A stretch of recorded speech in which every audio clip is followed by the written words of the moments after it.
With AEW's latest pay-per-view coming up, Forbidden Door, let's take a look at each match and give our predictions as to who will win each individual contest. What's going on, everybody? Welcome back to my channel. My name is Jose Ramos Jr., and if you're a fan of pro wrestling as much as I am, then you've come to the right channel. On this channel, you can find videos that are predictions or reviews of certain pay-per-view events or PLE events, depending on who you ask, as well as J Area podcast episodes where I cover all the up-to-date info regarding pro wrestling. But let's go ahead and start with the predictions for AEW Forbidden Door. Now, for the purposes of this video, I'll just be focusing on the main card itself. Nothing to take away from the pre-show or the kickoff show, again, depending on what vernacular you want to use. But we will be beginning with the AEW TNT Championship, the vacant TNT Championship that will be defended in a multi-man ladder match. Anytime you have a ladder match, I think that's the go-to match to open up a pay-per-view, open up a show, as it really livens up the crowd and builds up the anticipation for what else will be in store for the rest of that night. In this matchup, I do anticipate that Jack Perry will, emerge as the champion. I think they've hinted time and time again that the Elite will be running all the gold in AEW. Whether you like the gimmick or not, I think it is working. Okada's entertaining. The Young Bucks play these egotistical EVPs pretty well, and I think they're going to cap it off with a victory for Jack Perry to complete their four-person championship group, and it should be it should be an entertaining matchup. But I do anticipate that Jack Perry emerges as champion, hopefully with the TNT title in his possession. It can now elevate him up the card, start giving him more of a purpose, more meaning to his character, because ever since we've seen him return, it's kind of been hit or miss for those who are watching. I, my fan, like what they're doing with the scapegoat gimmick, but I think with this title win, we could see him become even more. Next, we have the AEW Women's World title as Timeless Toni Storm defends her title against Mina Shirakawa. Now, the story being told here is that of Mariah May. She has allegiances to both women, as she is right now the biggest fan of Toni Storm, but also a former tag team partner and friend of Mina Shirakawa. The story that they've been telling, obviously, is how will they coexist? How can these two kind of battle it out, not only for the title, but for the affection of Mariah May? And what we saw on this past week's AEW Dynamite, I think, will foreshadow the outcome of this match. I do not see Toni Storm losing this AEW World title to Mina. I do believe, though, that because of that attack that Mina attempted on Toni Storm, ultimately it was unsuccessful and she would hit Mariah May with the champagne bottle glass. I do think that maybe this is where we see Mariah May finally settle her differences and settle on who she will support. I think she helps Toni Storm retain the AEW Women's World Championship. And sticking with the women's division, we have Mercedes Moné taking on Stephanie Vaquer in a winner-take-all for the AEW TBS Championship, as well as the New Japan Pro Wrestling Strong Women's Championship. I think that because we've had Mercedes Moné relatively new to the AEW audience, I do not see them giving her a loss. Plus, she was already in the mix for the Strong Women's Championship last year against Willow Nightingale, so I do think this is where we crown Sasha Banks, or should I say Mercedes Moné, still getting used to calling her Mercedes Moné, crowning her as a double champion. And in a trios matchup, we see the Learning Trees, Chris Jericho and Big Bill team up with Jeff Cobb, taking on their opponents Samoa Joe, Hook, and Shibata.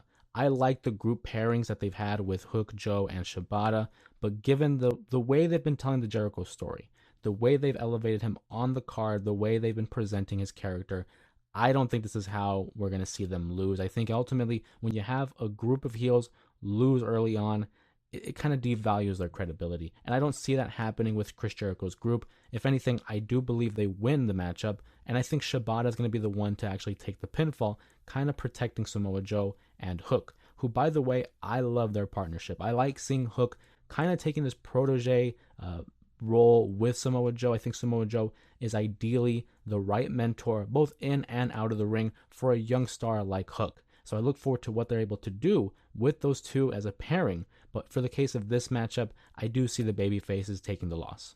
Then we have Orange Cassidy taking on Zack Sabre Jr. in what I think is an outlier of a matchup here on the card. I think potentially it can be one of the best matches of the night.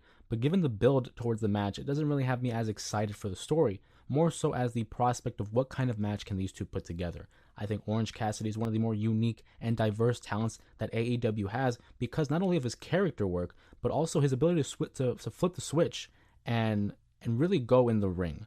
I think Orange Cassidy does win the matchup. I think AEW has found a way to really protect Orange Cassidy. They see a lot of things in him. They think very highly of him. And I think Zack Sabre Jr. ultimately can still take a loss and still look pretty good. You saw what he did with Bryan Danielson last year, and I do expect something similar to that with Orange Cassidy. Although a different style of wrestling, I do expect an entertaining matchup nonetheless. Next, we have MJF taking on Hechicero in another matchup that, although it doesn't have a lot of build, that's what you can expect for a card like Forbidden Door. It's really just a clash of two different companies, two different styles on one night to showcase some of the best wrestling that we have to offer. I do think this is among one of the more obvious choices in terms of who will win the match. I don't see a star of MJF's caliber losing on this night, especially against someone like Hechicero. And that's not anything to take away from a talent of his caliber, but when you talk about name value, when you talk about value to a company and value to a product, MJF is propped so high on the ladder for AEW. I don't see them having him lose this match. I hopefully think will it be an entertaining matchup, but I don't see it being a foregone conclusion that Hechicero has a shot. I think MJF ultimately wins the matchup convincingly.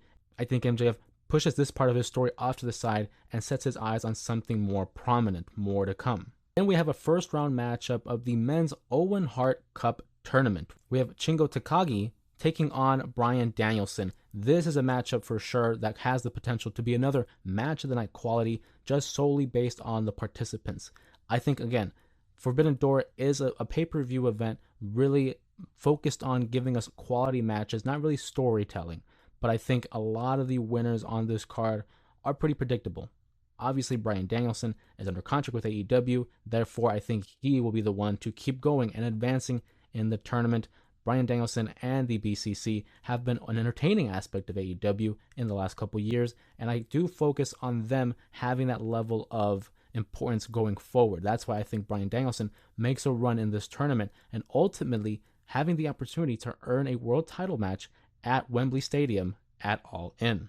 And sticking with the BCC, we have Jon Moxley defending the IWGP World Heavyweight Championship against Nito. This is a rivalry that is being renewed, and I love the aspect of having the past being referenced in today's pro wrestling. Being that Jon Moxley is the current IWGP champion, I don't expect him to hold the title for much longer, given that it is a New Japan Pro Wrestling property.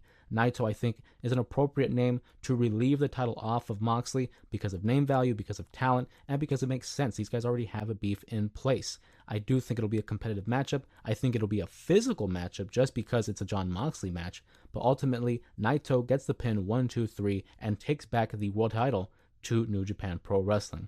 And as we round the corner for the final two matches on the card of Forbidden Door, we talk about another trios matchup where we have the Elite. We have the Young Bucks and Okada taking on Scissor Ace, which is basically the Acclaimed and Hiroshi Tanahashi.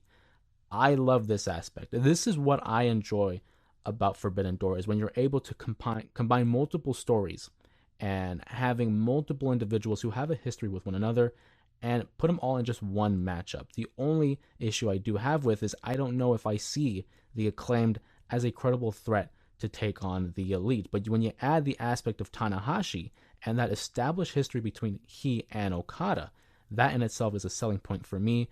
Again, I go back to the thought process of having heels look dominant, having heels look credible early on in their runs. Now, I know the Elite has been around for a while, but I still can't see them losing to someone like the Acclaimed and Tanahashi, which is just a makeshift team. This isn't really a forged bond between group members who have a shared hatred for the group. More so, it is a collection of talent for a one-night-only event. I think the heels do prevail. I think they win, and they're joined by Jack Perry, again, as I mentioned, the newly crowned TNT champion, to celebrate off into the night as a successful Elite group. In the main event, we have the AEW World Heavyweight Champion Swerve Strickland defending his title against Will Osprey in a match that certainly should define who will be the face of AEW moving forward. A lot of speculation was being made that this would be the main event for All In August, and although it is not August, it is here today. We are going to be seeing this main event coming forward, but I do think we're going to see a little bit of interference. Based off of what I saw on AEW Dynamite, the inclusion of MJF in this whole Will Osprey storyline is very intriguing. I don't think they do that without having a plan in mind. I think because Will Osprey seemingly upstaged MJF during his segment with Danny Garcia, I would not be surprised if MJF kind of taps into his heelish roots and interferes, costing Will Osprey his match against Swerve Strickland. That in itself, I don't see Will Osprey defeating Swerve Strickland just yet. I think it's still unfair to Swerve if we were just take the title off of him, making him seem like a transitional champion. But I do think that there's still more story to tell with Swerve Strickland. I think if anything, you can revisit his feud with an Adam Page, who has not been seen on AEW television for quite some time. And I think there's still some story to tell that we haven't addressed in last year. Now that we have a title involved, I would very much like to see how that would work with Adam Page now chasing after Swerve Strickland and that world title. And in the process, we can also begin a story between Will Osprey and MJF, and ultimately, I think that will be your match at All In. But what do you guys think about Forbidden Door? What are your predictions for each individual matchup? Who do you think will emerge as the AEW World Champion? And how much are you looking forward to All In at Wembley Stadium? If you like this video, please make sure to share and subscribe to continue being up to date with the wrestling content that is produced on this channel, as well as following the J Area podcast. And of course, my name is Jose Ramos Jr., and I'll see you guys in the next one.